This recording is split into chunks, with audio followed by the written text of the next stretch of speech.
Hingi pa siya ng kondisyon, siya na nga yung may mali lang mga nangyayari dito sa Pilipinas, hingi pa siyang kondisyon. Para sa akin, hindi na ako naniniwala kay Sara eh. Boss, maistorbo lang kita, no?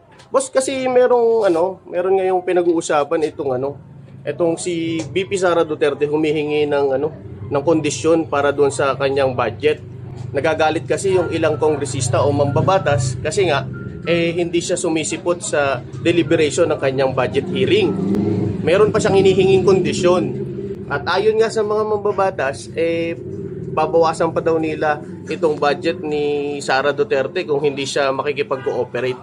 Para sa iyo, bossing, tama ba na bawasan itong budget ni VP Sara, yung tinatawag nilang spoiled brat na vice presidente? Para sa akin, tama lang siguro na bawasan yun.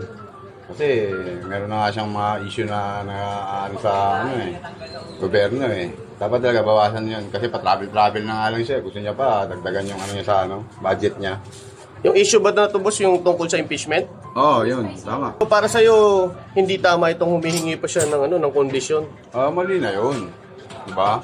Hingi pa siya ng kondisyon. Siya na nga yung may mali lang mga nangyayari dito sa Pilipinas. Hingi pa siyang kondisyon.